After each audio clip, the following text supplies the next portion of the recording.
A lot of you have been talking about this series. Our last stop on our tour of Virginia City ghost hotspots is perhaps, wouldn't you say, one of the scariest of them all, really? Well, it was for our team, I'll tell you that. It's called the Washoe Club, and it's one of the only bars to survive the Great Fire of 1876.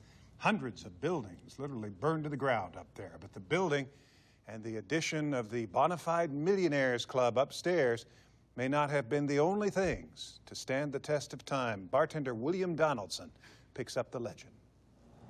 The bar downstairs opened up in 1862. Then in 1875, the Millionaires opened up the second and third floor of the Washoe Club. The second floor, they had a ballroom, a dining room, and card rooms. And on the third floor, they had rooms where they could stay. They go up there at night, you can get lost without any light because there's so many rooms. But the upstairs is not the only place that receives some kind of supernatural visitation. Witnesses say the bar itself has its share of ghostly patrons. The fourth bar stool will fall over on its own, and sometimes people will be sitting on it and somebody will tap them on the back and there's nobody behind them. Beer bottles have fallen off the bar. I've heard steps, people walking around upstairs and both doors are locked. There's nobody, it can't be anybody up there. And then there's the story of the lady at the top of the stairs and also the lady in the mirror. Could they be one and the same? The stories that I've heard is that the lady was a prostitute and she got involved with one of the millionaires upstairs on the third floor and supposedly he killed her. And I can't explain the picture of the lady in the mirror. But you can sure see that it is a figure. There is a figure in that mirror. And while the bar has its own mysteries, nothing is like the top two floors of the Millionaires Club. Above the bar, the rest of the building is closed off. They're extremely narrow halls, gaping holes in the floor and walls. There is no power. The area is not safe during the daylight, let alone the night. Someone very, very mistreated here. At one point, we approached a door into one of the maze of rooms, and it shut right as we got to it. Was someone or something deciding that we shouldn't go in? Once in the room, we found a broken window with a slight draft.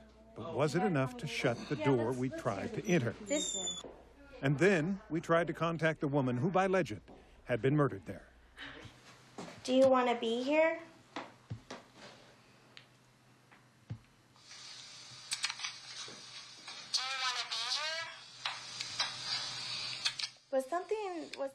I heard something that sounded a little bit like a voice.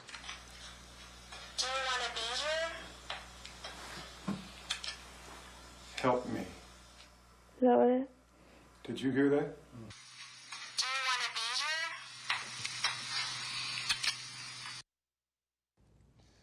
All right, if you think that EVP is creepy, what I'm about to tell you is absolutely true. I was the last man in line as we climbed the stairs to the third floor. And suddenly a ball of light comes ripping along the opposite wall and veers off and headed straight for my head. Now, I've been on a lot of stories in my lifetime, but I absolutely froze. And it went by me at high speed and just kept on going. I was terrified. We never found out what it was, but I guarantee it was not stray light. There were no flashlights, no outside windows, no nothing. Just that ball of light coming straight for me. So, you can find all of the stories and links to the members of our team on our website at KTVN.com. And again, our thanks to the Virginia City Ramada for treating us like family when we were up there. Yeah, no electricity, so it wasn't No electricity, dark, and when that thing came past me, it came right like this and then went like that. I yelled out something I shouldn't have yelled out. Thanks for not repeating it now. Yeah, I won't. And we will not sit on that fourth bar stool. No, Moral of the story. definitely not. Anyway. Okay, good work. My gosh. Thanks, Phil. You bet. Coming up on Channel 2 News.